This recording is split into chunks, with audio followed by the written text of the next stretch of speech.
Rohrbeck, so go ahead and hit that. Thank you. So great. So Dr. Rohrbeck is a board licensed naturopathic doctor in Oregon and California. She graduated with her degree in naturopathic medicine from the National University of Natural Medicine in 2020. In addition to her degree, she holds certificates in constitutional hydrotherapy, classical homeopathy, and cranial sacral therapy. She has also dedicated time to learning and practicing biotherapeutic drainage, chemotherapies, and natural cures. Dr. Casey believes in the individuality of the patient as well as the body's innate ability to heal. She uses these principles to guide her treatment plans, helping her patients to overcome obstacles for cure, but also find true healing spiritually, physically, mentally, emotionally. And she has a private practice where she sees her patients in Lake Oswego, Oregon, and also offers virtual care to patients both in California as well as Oregon. Okay, so without further ado, I want to tell you as well, though, your questions before I get started. The questions can be added into our chat. So make sure you're paying attention so that you can ask questions as we go in our chat. And then we'll get to those after Casey's presentation. Let's see if I mentioned anything else. That's it. So without further delay, I'm going to hand it on over to Dr. Casey. Take it away. Thank you so much, Jessica. I'm just going to screen share with you all so you can see my slides.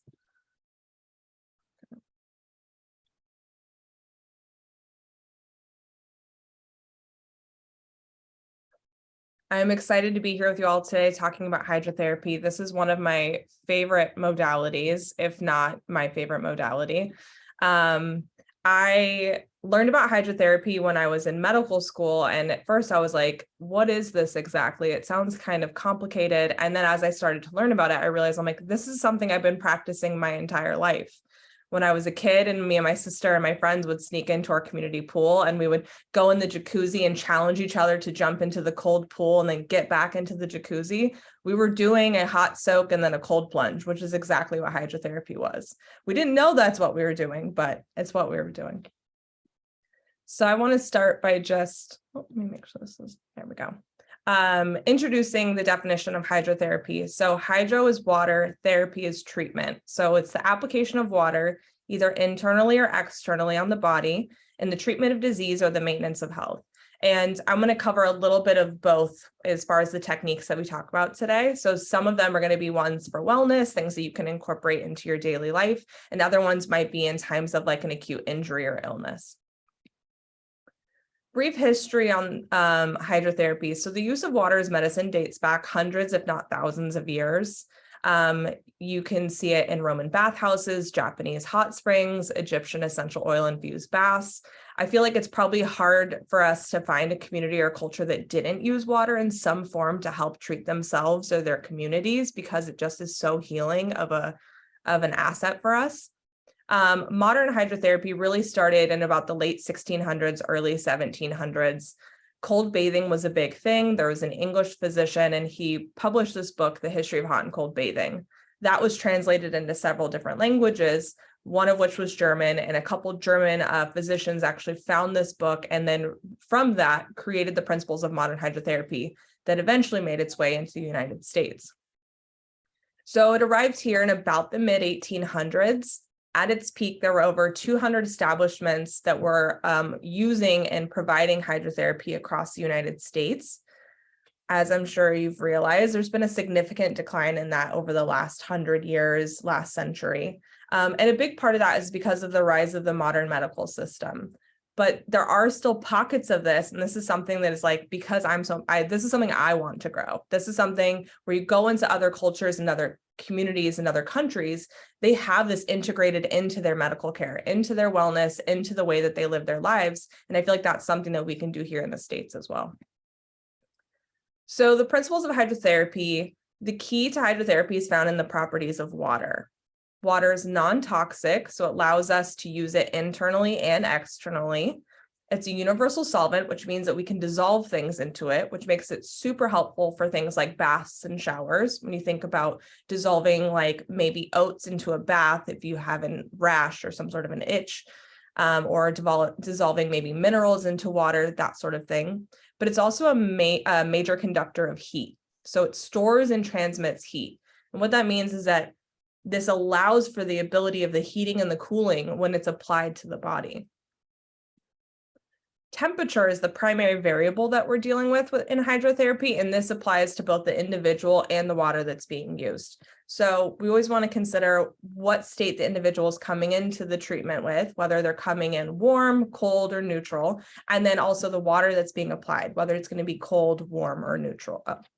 And the cold water, what it's going to do is it's going to encourage our body's natural reaction to cold. So when we go outside and it's cold, we kind of tighten up, everything shrinks up, because what we're trying to do is we're trying to maintain our heat. We're trying to maintain that internal body temperature of about 98.6.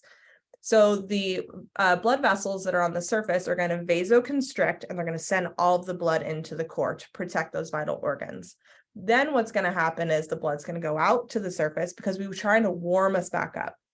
With hot water applications, it's causing vasodilation at the surface. So all of our blood vessels are going to open up because we want to release off the heat. That's what causes sweating. The blood goes out to the surface, opens up, it releases the heat. This movement is natural to our body and to our systems, and we can manipulate it with the use of hydrotherapy. So the objective of hydrotherapy is to promote healing, either locally or systemically, depending on how we're applying the water, by maximizing the circulation of well-oxygenated, nutrient-rich blood.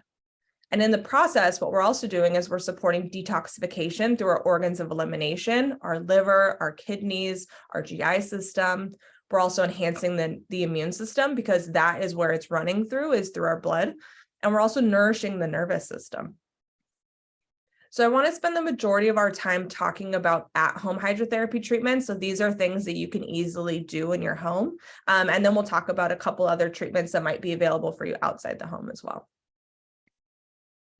Contrast showers. I saw a little nod to this in the email that went out this morning with the 21-day reset. They're full body immersion in alternating hot and cold water. And how it works is how I just kind of explained. So the hot water that you put on your body first, it's going to cause the dilation of the blood vessels. So it sends all the blood out to the surface. It's nice, hot, warm, everything is open. And then the cold is going to cause constriction. It's going to send all that beautiful blood back into the core. This is something that you can do on a daily or weekly basis. This is something I do every time I take a shower. But it's also really great for colds or flus and sprain or strain injuries. I recently, about a year ago, I broke my foot, and this was something that I used as part of my treatment plan in healing. Especially with an extremity like the foot, we don't have a lot of good circulation going to that area. So using hot and cold contrast on there helped me to increase the blood flow to that area, bringing all that healing and nutrients into that tissue. And so contrast showers, as we're talking about them, we're talking about the full body, but you can also apply it to specific parts of the body as well. What these are going to do is they're going to increase circulation, support the immune function, support metabolism and the GI functioning, support detoxification, and increasing energy. That cold water gives us a little hint to our nervous system that turns on our adrenal glands, which put out cortisol, our thyroid, our metabolism, which kind of wakes us up. So 2 different options for how you can do this. The first option is to end your shower with cold. This is typically what I do. This is a really easy thing for you to start doing now. When you're in your shower, take it as normal, warm or hot water. Before you go to get out of the shower, turn your dial to cool or cold water and rinse your entire body for somewhere between 15 seconds to a minute. 30 seconds is kind of the goal. Whether or not you reach it, it doesn't matter, because getting that contrast is really what we're trying to do. Even if it's for 5 seconds, you're going to get some benefit. The one thing I always tell my patients or anyone that I'm advising to do this is that you might be nervous to try it, but that feeling when you pull back the curtain or you open the shower door and that cold hits you and how hard it is to adjust to that, especially in the winter times, this takes that away. So what you're doing is you're taking all that beautiful heat you've been basking in and you're just locking it into your system. And so when you step out, you actually adjust to your environment a lot better. The other way that we can do contrast showers is by alternating the hot and cold. So you do about 3 to 5 minutes of that hot, then you go into your cold rinse for about 15 seconds to a minute. back to hot, back to cold for 3 cycles and finishing with cold. So if you're doing this for like an injury or something of that nature, like I was mentioning, this is the way that I would have done that. If all of this sounds scary, cold sounds scary for a lot of people, it does. It's not an enticing thing. Warm usually feels good, depending on what time of year it is. You can start with lukewarm water. A contrast is still going to create some benefit. The more that you work on it, the more you do it, the greater you'll be able to make that contrast in the temperatures. But for starting, don't be afraid to start with lukewarm water. That's okay too. I also, when I was in school, they were very strict on like, it needs to be the whole body, has to be cold. You want it to be cold. You want to cause the reaction. Then I went to Germany in 2018 to learn a lot more about hydrotherapy, how they practice it, because they actually train people in schools there to go out and practice this in their hospitals and in their medical facilities. And one of the teachers said, meet people where they are. If they're afraid to put their whole body in, just do their feet, just do their lower legs. And that to me felt really empowering of like, yeah, why not start there? And then as you get used to it, then you can kind of work your way up. The next thing I want to talk about are baths. So this is an immersion of the whole body in water, and you get to choose the temperature. The temperature is really going to, change how the treatment is going to happen. There is also what is called a sitz bath, which is basically the immersion of the hips and the pelvis in water. Old school sitz baths really were just kind of like a basin that you just kind of sat your butt into, and then your feet would be out of the tub. And then sometimes they would use a foot bath in addition to the sitz bath. There are so many different things that those are used for. A lot of them focused around the pelvic area. So for women, uterine prolapse or painful menses, or even for both, all gendered people, hemorrhoids, things of that nature is something that sitz baths are commonly used for. Talking about baths in general, though, what is happening with the prolonged application of heat is we're relieving congestion because we're opening up those blood vessels. We're releasing all of the congestion in that area. When we're using cold, what we're doing is we're tonifying. So we're tightening up those tissues. And then with the neutral bath, it's kind of like a set point. So we're in this area where the nervous system is really allowed to kind of like shut down a little bit, which allows it to restore and really kind of take a break. Our nervous systems go through so much in a day. So a neutral bath is really, really powerful for just kind of like neutralizing and resetting our nervous system. Traditionally, these were actually used for insomnia and then also cases of mental health or like psychosis. And they would have people in a bath for insomnia, for a neutral bath for somewhere between 15 minutes to an hour. And then for those in kind of a mental health crisis, they would be in the bathroom anywhere from 4 to 8 hours. Alternating hot and cold baths are also an option, or alternating sitz baths. And those are going to be similar to how we talked about the contrast shower. So it's going to increase the circulation. So I recommend baths to my patients all the time, mostly because I have a lot of patients who are busy and they have a hard time finding ways to integrate self-care. And also they have all these tight muscles because they're stressed out and they're holding things, or maybe the way they're working in their job. So an Epsom salt bath, I would say, is the number one thing that I recommend to everybody. Something I do for myself all the time. And the reason why I recommend Epsom salts is, number one, it's magnesium, so it's relaxing in itself. So on top of the hot water, we're getting the relaxing magnesium. It also helps to draw out. So it draws out, helps and aids detoxification of the tissues, but just kind of detoxes you from your day. If you've just had a stressful day, you've been through a lot, you will be amazed at how much better you will feel after an Epsom salt bath. You can also use so that's part of wellness, but it's also part of, relaxation, or for any sort of muscle recovery, which I think is usually kind of showcased with those Epsom salts or other types of baths.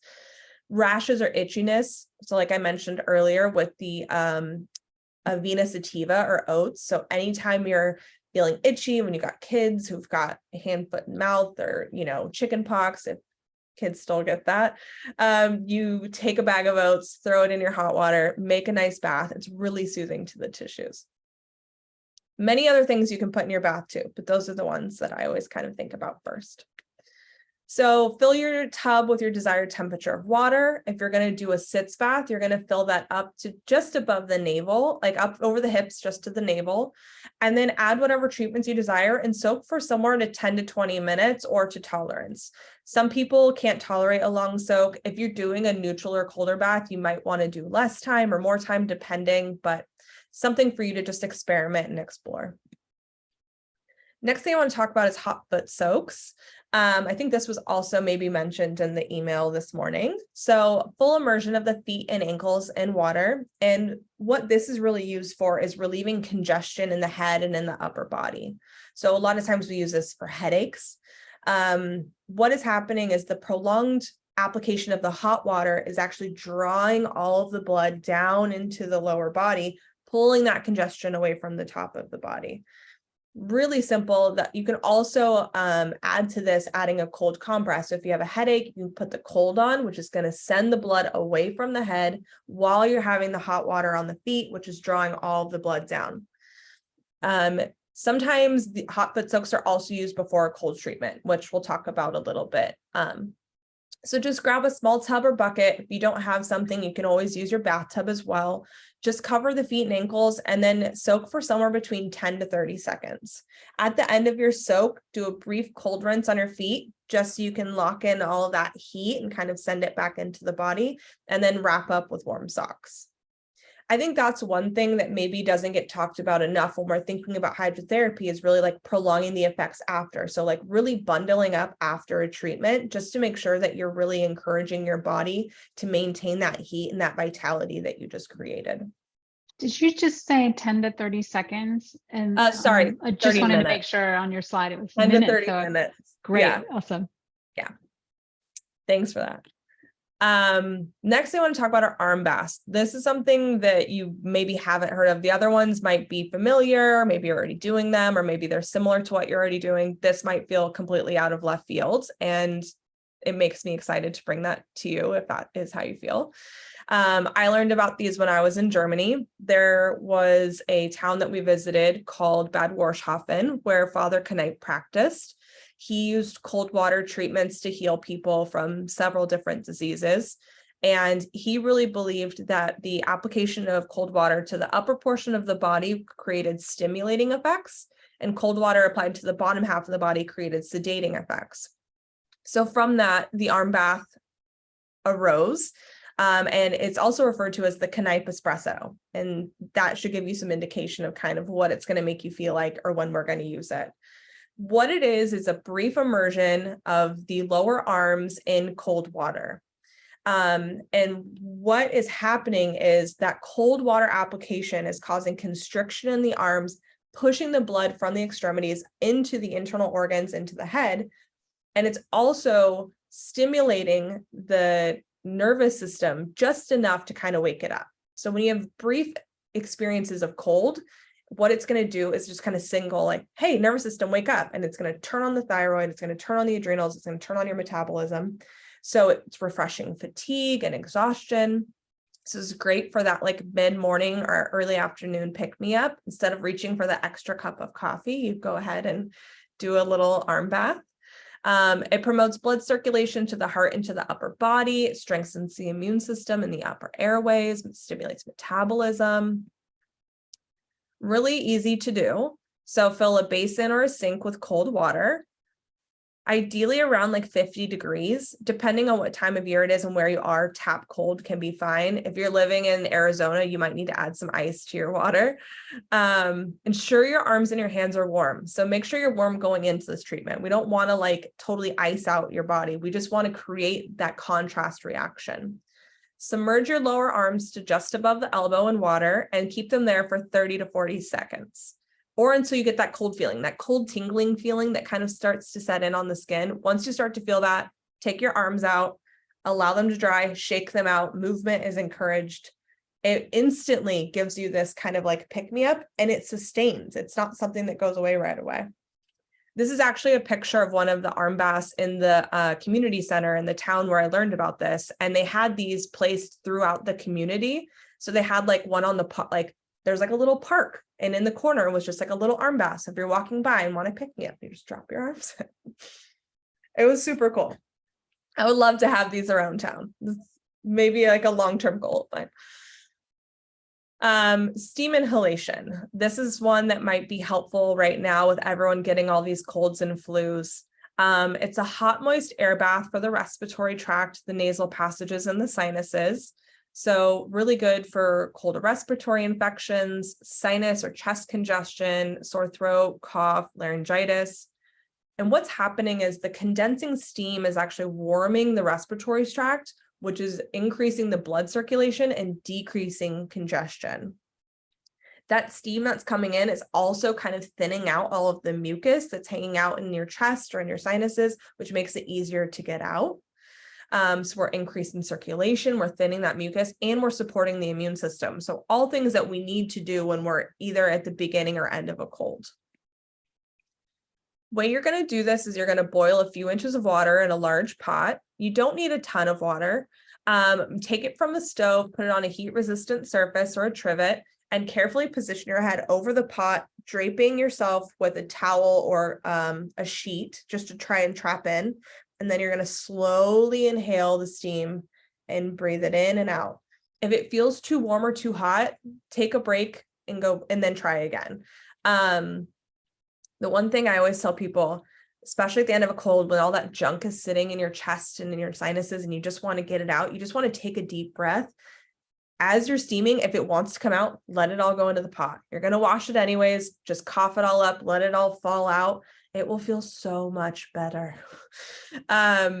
What you want to do is do this for about 10 to 20 minutes, depending on your tolerance, but feel free to take breaks or do it in shorter periods if it feels like too much. There's also the option to add fresh herbs to the boiling water to kind of make a tea before you do the steam, or after taking it off, you can add some essential oils just to add to that therapeutic experience. After you're done, dry your face, rest for a little bit. Cold sock treatment. This is another one great for this time of season, this season and this of cold and flus, this whole situation that we're in. This is also called the warming sock treatment, which I think gets better compliance because people feel like, oh, I can do a warming sock treatment. The idea of cold socks sounds a little scary. What it is the application of cold, wet socks to the feet covered by wool socks. And similar to what we talked about with the foot bath, but a little bit different, we're trying to pull congestion away from the head. So really great for headaches, really good for sore throats or anything where it's kind of congested up in the head or the upper body.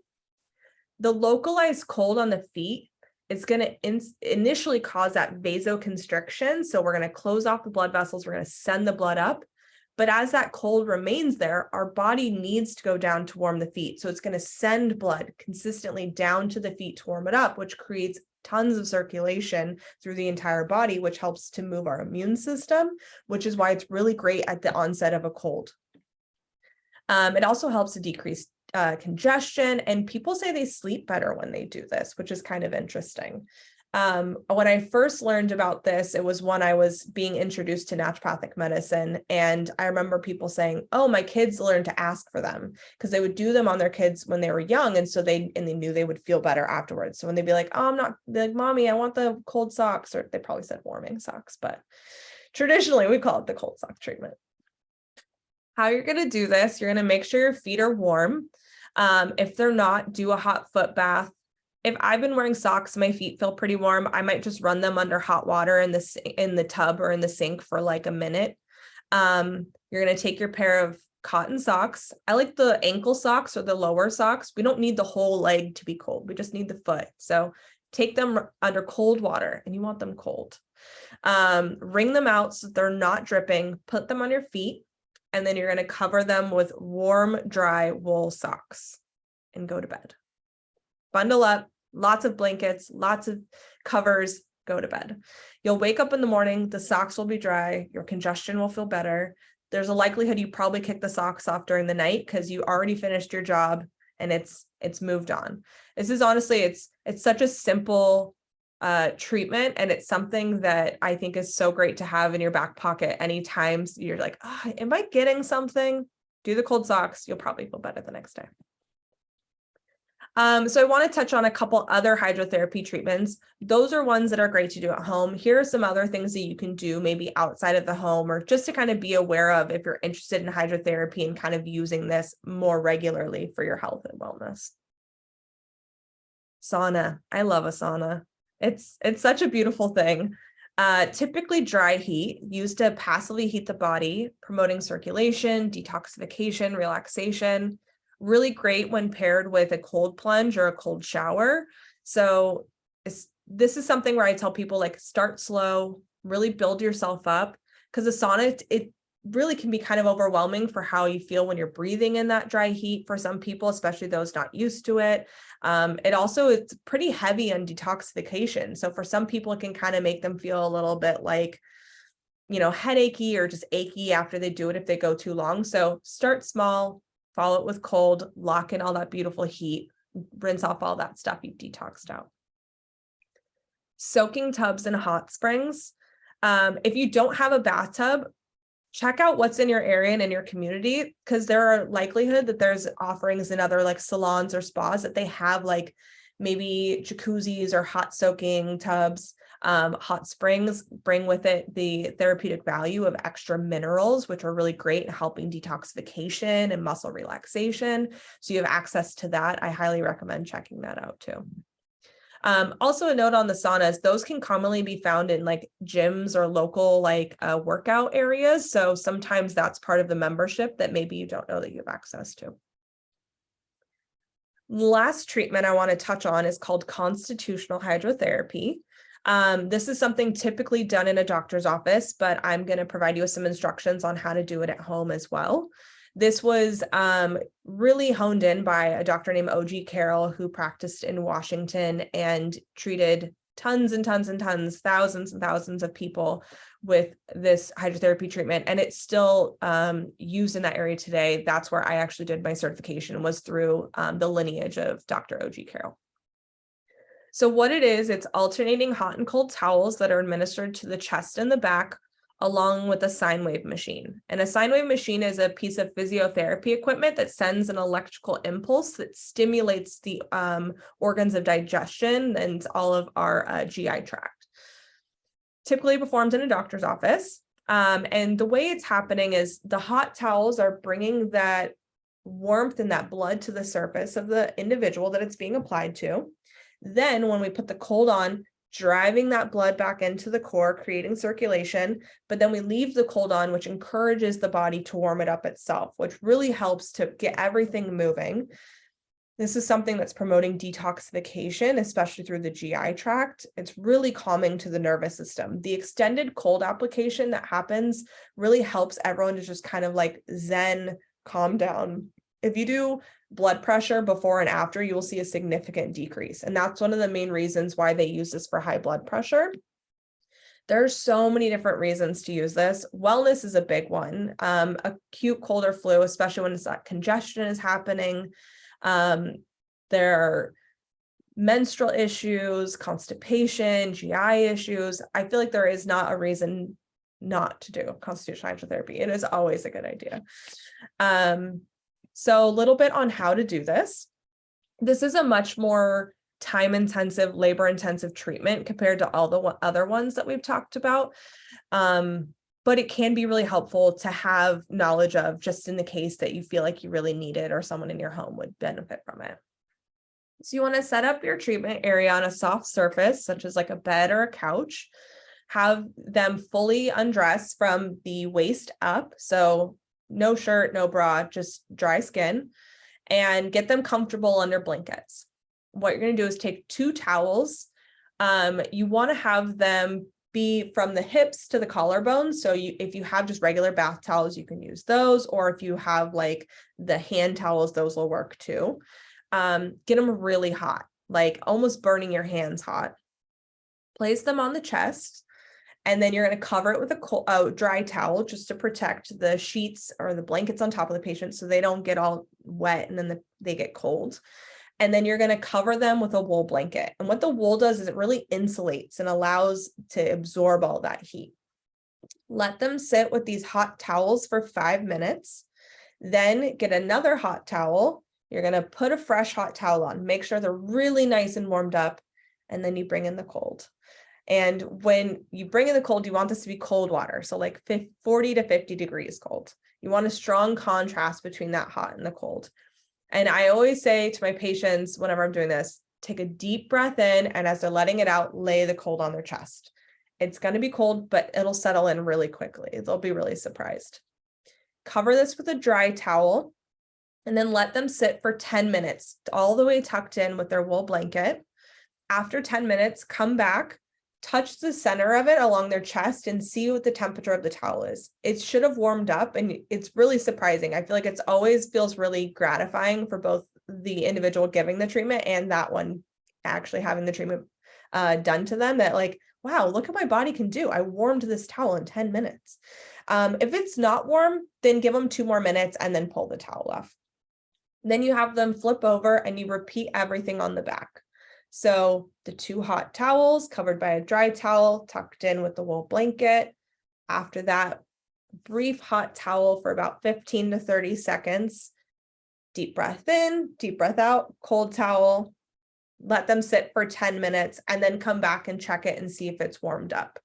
If it has, then you take it off and then use a washcloth and just kind of vigorously wipe down the back, a dry washcloth, just to kind of get that skin nice and stimulated, and then have them bundle up and go on with their day. It's honestly such an amazing treatment. It does take about 45 minutes to an hour to perform, and it does take a lot of work because you're like getting the towels ready and switching them out. And so it takes a little bit of work, but for when you've got someone who's got a cold or a flu and they're really not feeling good, or they really just need to be supported, this is a great treatment. And it's also done in doctors' offices, like I said. So this is something that I offer in my practice and many other naturopaths do. So if you're interested in this treatment, I would look out in your area and see if you can find doctors that practice with this. I think those are all the treatments I wanted to cover. So I want to open it up for questions now, if there were any that came up. Dr. Casey, that was awesome. Thank you you so much. There was a lot of great information and things that I hadn't known before. And yeah, it was a really great presentation.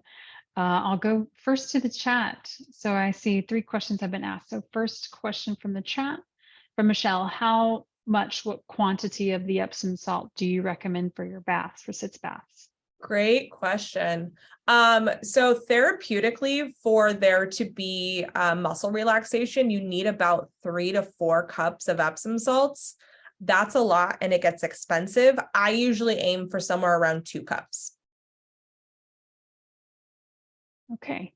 Another question here from Carrie: when you were talking about some of the herbs and oils, what kind of herbs or essential oils are recommended for your steam inhalation?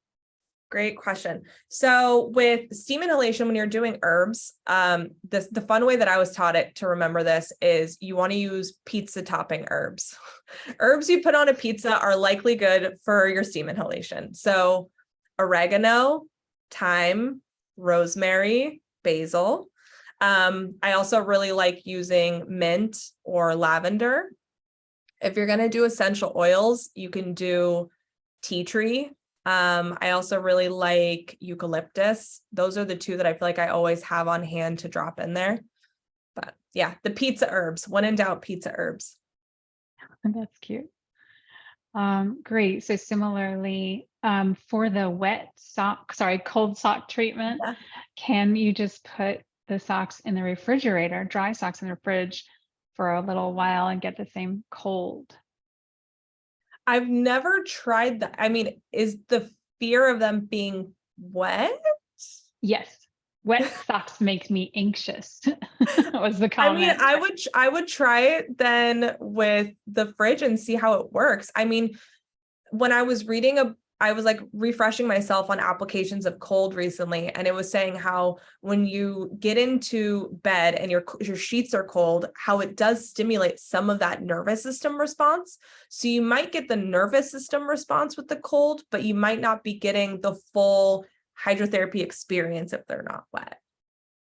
Does that make sense? Yeah, and also I'm looking at Carrie's face, she's nodding.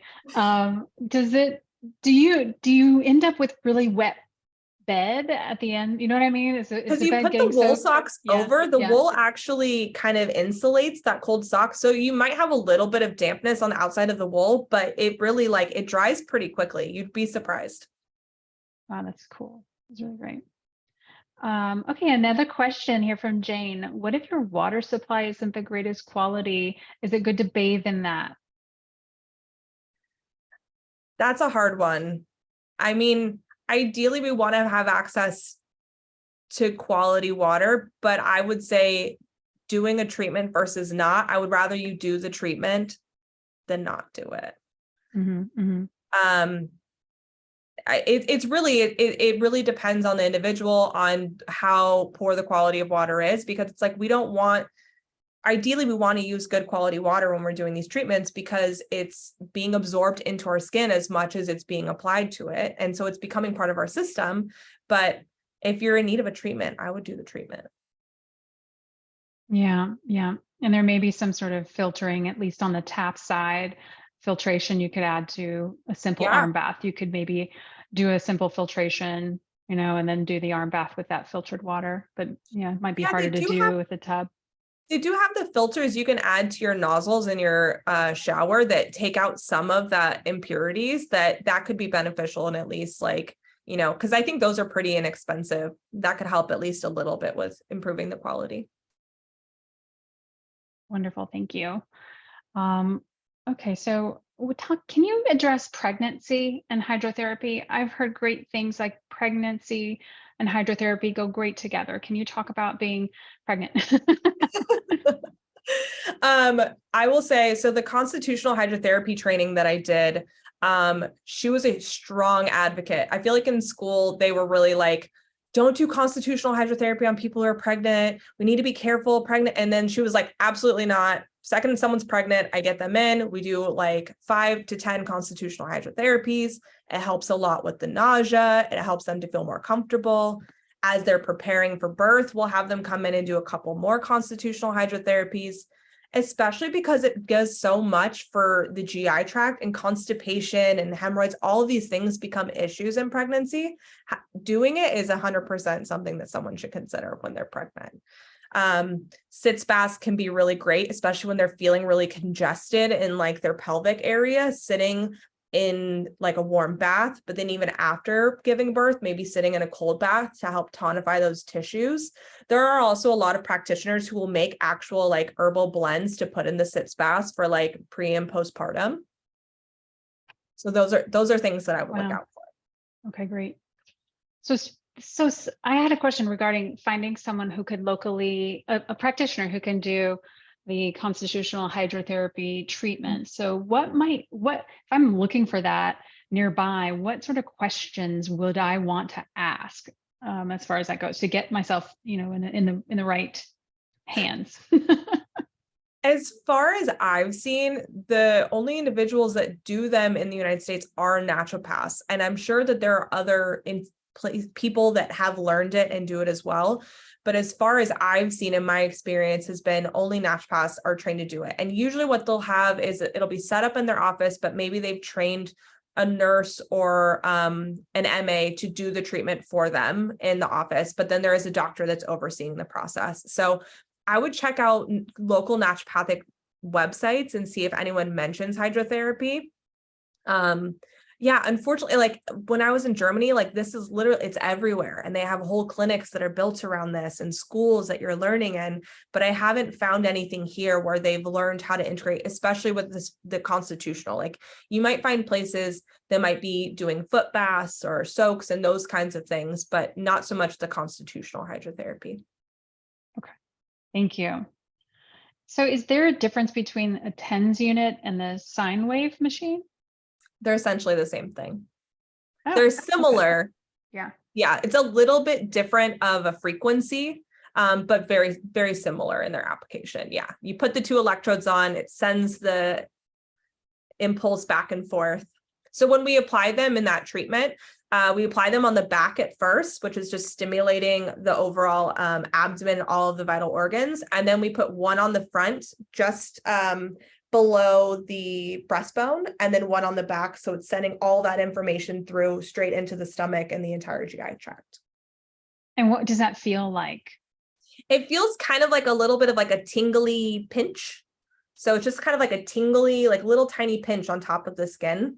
And we adjust the frequency based on the individual. So we never just have like a set one. It's always kind of to the comfort, and you want them to feel a little bit of that tingle. And if that's all they want, but some people like it to be a higher frequency and they can feel more of that kind of pinchy feeling.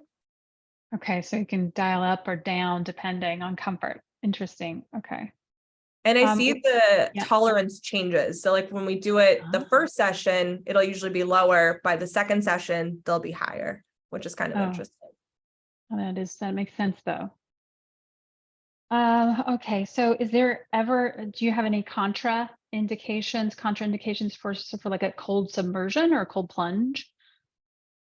I would always say start slow, go slow, because there are certain people and certain conditions where that kind of shock to the system might be overwhelming, and we don't want to do that. The biggest contraindication with hydrotherapy is just like if you don't have full sensation in like maybe your feet or your arms or just in general, that we want to be aware of, because we don't want you to burn or to over apply any of the temperatures of water. That can be concerning. But I would also be aware of like blood pressure issues. If you have low blood pressure, that cold might drop it even lower. So just being aware of just kind of like starting slow, going slow, trusting and listening to your body. I think that's a really big part of this process too. Right. And I think Michelle just tacked on, can you get a heart attack from a cold plunge? I'm not sure, but I wouldn't say no. I would hope that we wouldn't put ourselves in a position where that would happen, but I don't know how cold this water is. I don't know the situation in which the patient or the individual's going into it, but not something that I typically have to counsel my patients on. Right. Fair enough. All right. So I have a weird question. I don't know if this can actually be answered, but maybe it can. I'm fascinated with the mood aspect. So we've talked about physical changes, and maybe acute issues that are happening with the body biologically. But what is it that it does to the mood? Well, I know what you can have an energetic mood change, or you can have a calming mood change, but how? The biggest way is the way that so there's a couple different ones. One, I feel like any form of detoxification, it's not just detoxing our physical toxins, it's detoxing emotional toxins. So when we're moving through our day, everything that we're interacting with is coming into our body and it needs to find a way out. It's the whole idea of the emunctories. Dr. Dixon Thomas is all the things that he has taught me. So we're not only ingesting food and water and air, but we're also ingesting experiences and situations with people and energies. And we need to find a way for all of that to go out. And a big part of that is like, how do we detoxify? The Epsom salts are not only drawing out the toxins, the physical toxins, but those like emotional toxins of those energies that we are experiencing too, which gives us more space to be able to deal with the things that we need to deal with next, or it takes off some of that stress or that pressure. I also feel like with some of the other treatments, it just gives us that time to kind of go into that quiet meditative space, which just creates so much room in our body for us to be able to handle whatever is going to happen next, which I think in turn does impact our mood and our ability. It can decrease our irritability. It can kind of release some of our anxieties and just kind of give us a little bit of a boost moving into that next step. So I think part of it is that detoxification piece. And the other part of it is really just how we're interacting with the nervous system. We're supporting that detox through the nervous system, which can help to change our mood. Wow. I love that. That's fascinating. Yeah, because it does change your mood, and it's undeniable. Mm-hmm. But it's just curious about that contrast and the connection. Here's a question. Here's another one from Jane. Would it be good to put castor oil in a bath to soak? Castor oil is, I don't know if it would be good to put it in a bath, but I would definitely do a castor oil pack before or after your bath. Okay. Just because it's so viscous, I don't know that it would break down enough to really like get into the water and actually like be used in that way. Something if you wanted to kind of detox in a bath, peat or therapeutic mud is really awesome. That's something that I would look into.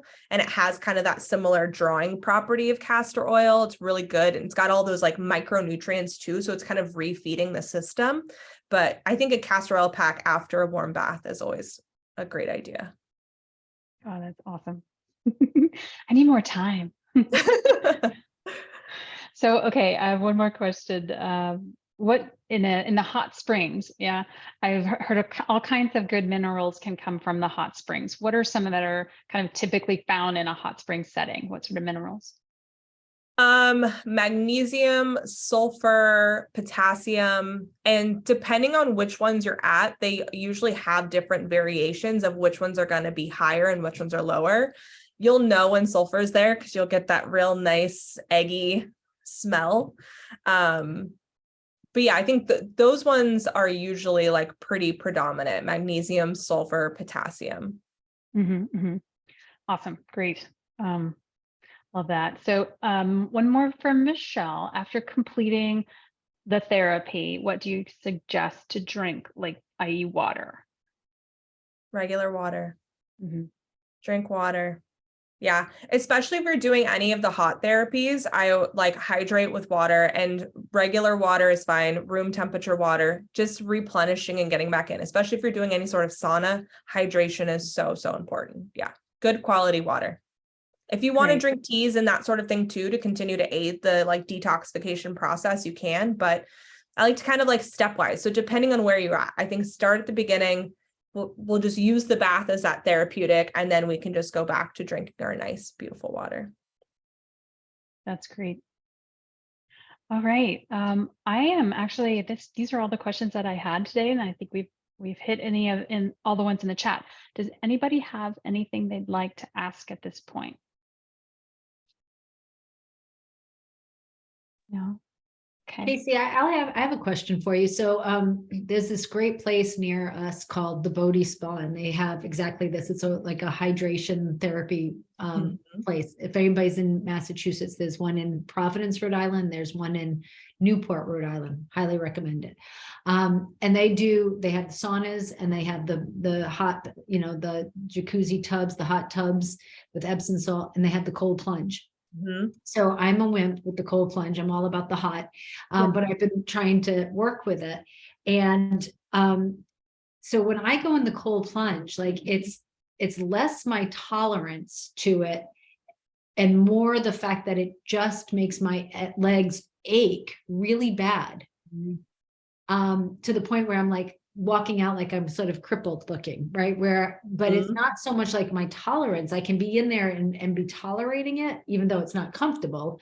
But it's what gets me out sooner is the ache that it causes to my legs. And my girlfriends, who I often go with, don't have that issue. Like, what is that? Is that just like more practice? Is there something like, I'm not super familiar with that reaction, but it sounds to me like maybe your legs, the muscles are already a little bit tighter, so that cold is just constricting on them a little too aggressively. Maybe if it wasn't as cold of a plunge, you would tolerate it a little bit better.